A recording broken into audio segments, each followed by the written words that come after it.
In today's Academy lesson, we're going to break down a classic of Magic, and today's lesson is going to involve breaking down the ace assembly. Now, an ace assembly is defined as a trick where the aces are separated and they come back and join under one leader ace. Usually it's the ace of spades. Now, there have been, I want to say, thousands of variations of this plot over the years. The first sort of iterations of it came from the 1890s. However, the earliest best one was known as McDonald Aces by Hofzinser. Since then, there have been many different variations on it from Di Vernon. Ed Marlowe has about 1,000 that he's come up with for his name. You have Professor Hoffman. R. Paul Wilson has a great one in modern times. A magician named Peter Kane has one that's great called Jazz Aces. Larry Jennings has a variation called Open Travelers. So it's a wonderful little plot. And a lot of people tend to do it incorrectly in terms of their presentation, because this is a trick that's entirely a magician trick, which is something that usually magicians do for each other. They try to impress each other with different variations and finding cleaner and cleaner methods to do it. But I think that it's a very viable trick for lay people if presented correctly. So today, I'm going to give you guys my little variation on how I do it, and hopefully that might inspire you guys to come up with your own methods of doing this classic trick. So for this variation of the trick, you tell the spectator that one of the most common questions you get asked as a magician is why? Why do you subject yourself to doing this? The other question is, how do you practice? And here, I'll actually demonstrate how I tend to practice my magic. So we'll use the 4 aces for this particular demonstration, just for no particular reason other than the aces seem to be cards that everybody recognizes. And, well, you know, honestly, it's my trick, so I pick the cards that I want to pick. And for this, we're actually going to need some other cards to distract you. In this case, we're going to need just some random cards that we place on each ace. It really doesn't matter what these cards are. The only thing that matters is that these cards are in fact random. And here is where I show you how I practice. So we're going to take each ace, and the point of this is to actually practice making that card completely disappear. And you notice the first ace completely disappears and vanishes without a trace. Oh man, I'm so excited. I can't wait to see where that ace went. Oh man, I'm so excited. I'm so excited. Okay, well, the next ace is going to disappear a little bit differently, because you see, if we just count the cards and snap our fingers, the ace is completely gone. The ace is gone from all sort of trace, and we never see it ever again. And this last one is actually the best one, because we don't even need to do anything. You see, we just give it a little bit of a spin, and the ace is completely gone. Oh boy, what an amazing trick. Well, it wouldn't be great if the aces just disappeared. They have to appear somewhere, right? Well, remember, we just dropped 3 random cards on this ace, and believe it or not, we actually have all 4 aces under here. A lot of people ask me, hey Piggy, how'd you do that trick? That's crazy. The aces were here, now they're here. And I say, well, I like to employ the use of Satan. That's how I did it. That's how I do that trick. So for this trick, you're going to need a little bit of a setup, but it's very easy to do. And I'm even going to show you guys an even easier variation of this particular trick that goes all the way back to Discovery of Witchcraft, one of the first magic books ever.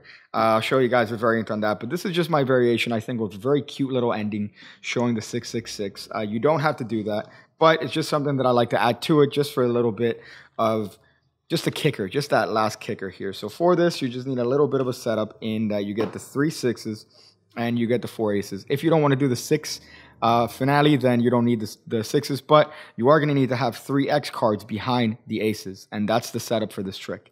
So you could get the 4 aces, you could get 3 X cards behind it, put that inside of the box, and you're good to go. That's if you want to do this trick just with the setup. If you want, what you could simply do is throughout just your explanation, you take out the 4 aces, get a break underneath 3 cards below it, just like this. Transfer those cards to the top as you turn the deck over, and now you're in the exact same position where you need to be to proceed in the trick. So that's just one way to get into it. Now with the 3 sixes, those are going to be the cards that are hide behind the aces. So now, if you notice, you could actually lift up with your thumb over here where the aces are. And what's going to happen is that because they're back to back, it's going to be a lot easier to lift up at the break and create separation there between the aces and the 6s and the rest of the deck. So what this allows you to do is get a little bit of a pinky break and now set you up for the switch. So you're going to show one ace this way. You're going to spread and show the other ace. You're going to spread and show the other ace. And now you're going to grab all the cards underneath the ace of diamonds. So you're going to grab the ace of diamonds and all the cards underneath and turn that over briefly. You don't want to stay there because they're going to notice that it's a fat packet. But if you hide it within the context of the aces, they're not going to see anything. So now that you're holding this packet, you're going to turn everything around and start dealing the aces onto the table in a row like this. Now, when it comes to the last ace, I purposely let it fall face up as if that's a mistake. The reason for this is I just like to add that little bit of a convincer so the spectator doesn't think that I've done anything fishy. You don't have to do it, but it's just something that I do. So you just pick the other ace and you just drop it to the table accidentally and put it back in its row, just to show that it's an ace and to affirm to the spectators that they are in fact all aces. So that's just a little bit of a convincer that I do. But now if you notice, you have a 6 here, you have a 6 here, and then you have a 6 here. So all that we need to do now is do a biddle steal technique to switch out the last packet, which is going to be the aces, which go over here. So what you need to do for this technique is turn the deck face up. You could spread the deck towards yourself and obtain a pinky break right there. When you see the first ace, you're going to stick your pinky there and get a pinky break above those 3 cards in the bottom of the deck. So you spread the cards towards yourself and say, we're going to need some cards that don't matter. So some indifferent cards here. And as you do that, that's when you get your pinky break. So now you transfer that to the thumb break. You're going to use your left thumb to peel off just 3 random cards and put it on the leftmost card. That's going to be the first action you're going to do. Now, in order to maintain continuity here, I take 3 cards, I square it up under the deck, turn it over, and drop it on that card. The reason for this is because once you get to the last card, you're actually going to execute a switch, and it's very, very important that they all look the same. So here, you're going to do the same exact action. You're going to just get 3 random cards, touch it briefly in the bottom of the deck, turn it over, and drop it on that card. Next, you're going to do the same exact action, turn it over, square it up, drop it on this ace, and here's where you do the actual switch itself. So on the last card, what's going to happen is that you're going to reestablish your pinky break momentarily. You're still holding the deck with your right hand, but you're going to reestablish your pinky break momentarily. And this time, instead of just peeling this card off onto your empty left hand, you're actually going to take the aces onto that hand. So you're going to take the aces onto that hand as you peel this card onto it and maintain a break. So it's a little bit of a complex move to get initially, but in action, it should just look like you're counting 3 cards on top of an empty hand. The spectator by this point is accustomed to you doing this, so they shouldn't be paying too much attention, but still the move is one that warrants care. So make sure that when you do this, it's actually squared up. So once again, you're going to come in with your pinky. You're going to use your thumb to slide it off on top of those aces and obtain a pinky break. As you peel off the next 2 cards, back onto this, you're maintaining a break. So that now, when you square these cards up, you're going to actually leave them on the bottom of the deck as you turn these 3 cards over and drop it on top of the aces, which rings in your aces. So in action, the move should look a little bit like this. That's it. So it just looks like you're dropping 3 cards on top of those aces. But now you're actually set up because you have the 4 aces over here, and you have 3 6s on the bottom of each one of these piles. So now this is where it comes to your variations, because this really depends on how you want to present this. If you want, you could square these packets up, snap your fingers, and show that the aces have jumped to this packet. I like to play around individually with each packet, hiding the 6, and then have that be the kicker ending. That's the way I like to do it. And the way I did that in performance was like this. So I would take this first packet, I would turn the top 3 cards over, put this one in this position, which is ready for an Elmsley count. So now when I square this up, I could do an Elmsley count, show that that first ace, supposedly it's gone. Take this bottom card, turn it face up, put it on bottom. Take this bottom card, turn it face up. Take this bottom card, turn it face up. And now that 6 is on top of the pack. So let's go over that one more time.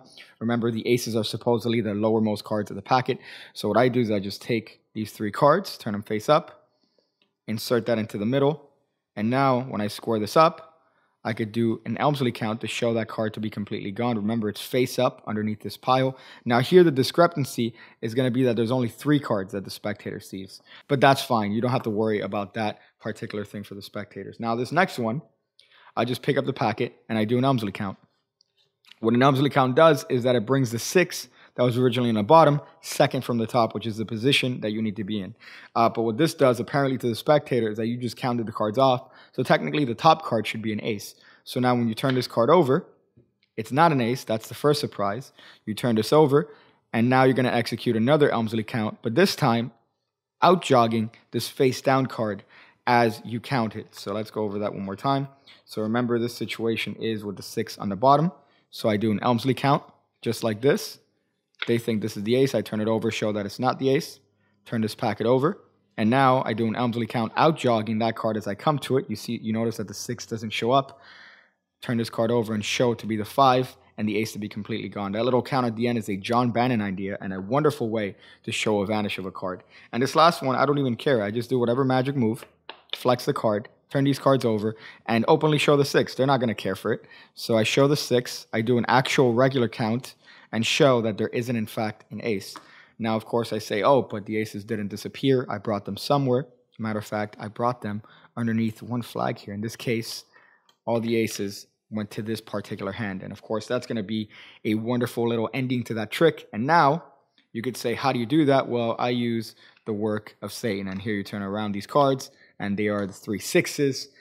And of course, the spectator is going to go, oh, that's a fun kicker. Okay, so that's how you do it. You use the chicken blood. That's phenomenal. So as I promised, here's pretty much a self-working way from all the way in Discovery of Witchcraft.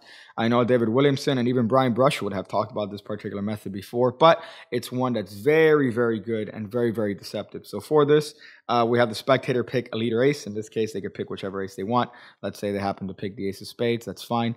You have them put their hand right on it. And you say the other aces, we're going to lead this in a nice little neat pile. Of course, David Williamson is throwing the cards sporadically on it, but if you want, you could be neat. So here you're going to do the same thing. You're going to put 3 cards on each pile, much like in the OG routine, and you put 3 cards on each pile, just like that. As far as the ace of spades, you have the person lift their hand up, and you drop 3 random cards on their hand as well. And of course, now you're left in the exact same situation. So if you notice, all the aces are completely gone from here. And underneath the spectator's hand, you actually have the 4 aces that have magically assembled for you to produce it however it is that you want. And of course, this trick relies on the classic double-backed deck. So this is just a face deck.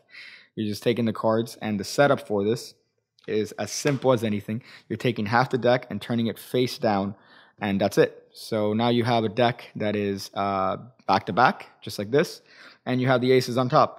So that's your setup. So now what's going to happen is that you have the spectator pick a leader ace. In this case, they could pick the ace of spades. You turn the aces face down on top of the deck. And as you throw that card on the table, you're just going to use the misdirection of that to take this deck and turn it face down on top of the table. Of course, the spectator is going to look back and see that they see a face down deck and assume that the aces are on top. The aces are on the bottom because you've secretly turned the deck over. Oh, yeah. So now you could take these and you could deal them sporadically. David Williamson does that. Or you could do it in a nice, neat row. I believe Brushwood on Scam School teaches it that way. But now you could add 3 cards on top of each pile if you want. And you could go through the classic here. So you have 3 cards on top of each pile of aces. And now the misdirection to get you back into play here is you have the spectator lift up their hand. And as the spectator is lifting up their hand, you're just going to pick up the deck like this. Turn it back in your hand face down, and you're ready to deal these 3 supposedly X cards right there below the spectator's hand. Really, they're the aces. You see the ingenuity of this? Damn, Reginald Scott, you had it well. So these go back underneath the spectator's hand, and at this point, you could do whatever it is you want to make these cards disappear. You could go through the individual thing, or for this particular method, you could just snap your fingers, do whatever move you want, show the aces to be completely gone, and now, when the spectator looks underneath their hand, they see that the aces are there. Now, a lot of people say, how do you clean up? You could just take this half, drop it on top of there, and you're good to go. Because now the deck should be exactly the way it is, and you are essentially clean. So that is that last ace assembly. So this has been just a little bit of a discussion on the ace assembly. I showed you guys my variation. I want to do others where I take on little classics of Magic, and I hope you guys got something from this. Thank you guys for being part of the Pig Cake Card Academy. Again, it tremendously helps in each and every single way, and I'm glad that you guys are watching these on a bi-daily, I guess, right? To bi-weekly. There you go, bi-weekly basis. So thank you guys.